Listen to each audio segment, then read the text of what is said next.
আচ্ছা, বিষয় হলো ভূমিকম্প। প্রতিবার যখনই ভূমিকম্প হয় তখনই বাংলাদেশের এক শ্রেণীর আলেম নেমে আসেন, স্ট্যাটাস দেন, ভিডিও বানান, বিভিন্ন ধরনের কার্যক্রম ওনারা করেন, দিনের পথে মানুষকে ডাকেন যে আজকের ভূমিকম্পে যদি আপনি মারা যেতেন, ফজরের নামাজ পড়া অবস্থায় মারা যেতেন কি না, কী হতো আপনার বিচার। এই ধরনের আলোচনাগুলো আসে খুবই ভালো আলোচনা, যেটা করে মানুষকে দিনের পথে উদ্বুদ্ধ করা যায়। আরও একটা আলোচনা যেটা থেকে যায়, এই দাওয়াত, এই যখন ভূমিকম্পের ফলে মানুষকে দিনের প্রতি আহ্বান করা হয় এগুলো বলে, নামাজের কথা বলে, অ্যাট দ্য সেম টাইম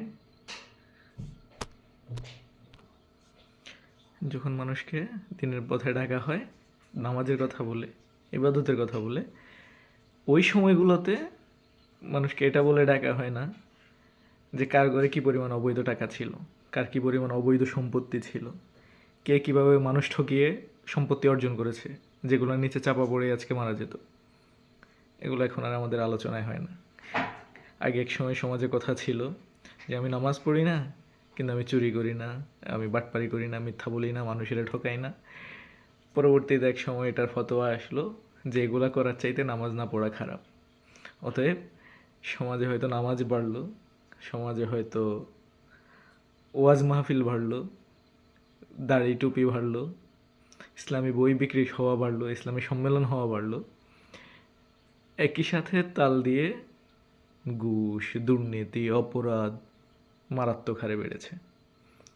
গত 15 বছরে শেখ হাসিনার আমলে তো এটা হয়েছেই, কিন্তু এটার সামাজিকীকরণ হয়েছে। সমাজের মধ্যে যে অবৈধভাবে ইনকাম করে, অবৈধ টাকা বানিয়ে টাকার পাহাড় বানায়, সম্পত্তির পাহাড় বানায় অবৈধ সম্পত্তির, তাদেরকে আর ঘৃণা ভরে দেখা হয় না। এখন আর দেখা হয় না, তাদেরকে ঘৃণা করা হয় না। কারণ যেই হুজুর বলবে এটার বিরুদ্ধে, তিনি গিয়ে হয়তো এলাকার সবচেয়ে ধনী ব্যক্তির বাসায় তার ভোজের আয়োজন হয়, তিনি ওখানে গিয়ে খোঁজেন না সবচাইতে সৎ ব্যক্তি কে ছিলেন, উনি ওখানে গিয়ে এটাই খোঁজেন যে তার খাবারের আয়োজন সবচাইতে ভালো করে কে করতে পারবে। তিনি হয়তো খোঁজেন না, কিন্তু এভাবেই হয়, এভাবেই করা হয়। উনি ওখানে গিয়ে জিজ্ঞেস করেন না যে উনি কি এলাকার সবচাইতে সৎ ব্যক্তি কিনা। সাধারণত এটা হয় না, কারণ এলাকার সবচাইতে ধনী ব্যক্তির ঘরেই ওনার ভোজের ব্যবস্থা হয়, সবচাইতে সৎ ব্যক্তির না। মূল পয়েন্ট হচ্ছে এই, অবশ্যই মানুষকে ধর্মের পথে ডাকা হবে, নামাজের কথাও বলা হবে, কিন্তু অ্যাট দ্য সেম টাইম আমাদের সমাজে যেই পছন্দ রয়েছে, পছন্দটা এভাবে ধরেছে যে সমাজে হয়তো নামাজ, রোজা, দাড়ি টুপি ইত্যাদি আছে, কিন্তু তার অবৈধ সম্পত্তির অভাব নেই।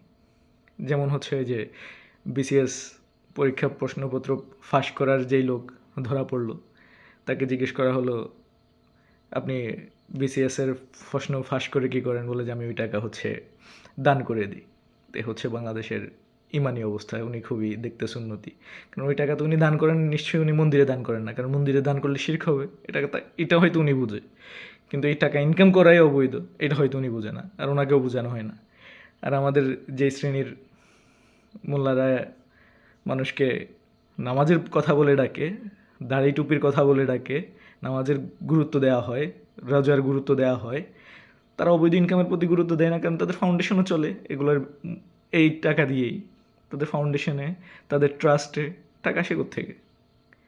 অবৈধ টাকাই। যারা বেশি ইনকাম করে অবৈধভাবে, তারাই বেশি করে দান করতে পারে। আমি বলছি না সবাই করে, সবাই এভাবে করে না, ভালো মানুষও করে, অবশ্যই করে, সৎ ব্যবসায়ী আছে, সৎ পথে ইনকামকারী মানুষও আছে, কিন্তু বাংলাদেশের এটা তো একটা মহামারীর মতো।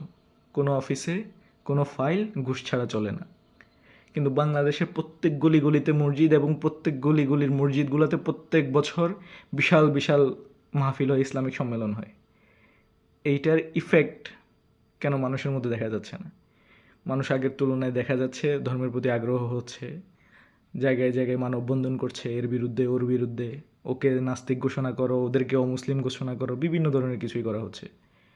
কিন্তু এরপরেও সামাজিক কাজের মধ্যে, সামাজিক অপরাধ কমার ক্ষেত্রে কেন এই বাণীগুলো কাজে দিচ্ছে না? এর প্রধান কারণ এই যে এগুলো বলাই হচ্ছে না সমাজের মধ্যে।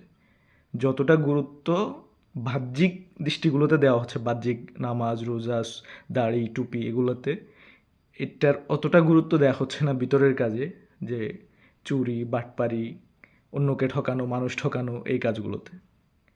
অতএব ভূমিকম্পের পরে এই স্ট্যাটাস না দিয়ে যে আজকের ফজরের নামাজে কি আপনি ছিলেন, এই ভূমিকম্পের পরে চাপা পড়লে আপনি নামাজহীনভাবে চাপা পড়তেন, বেনামাজি হয়ে চাপা পড়তেন, এটার পাশাপাশি এটাও ইম্পর্ট্যান্ট যে আপনি কোন সম্পত্তির নিচে চাপা পড়তেন, অবৈধ সম্পত্তির কিনা, এটা হওয়া উচিত একটা।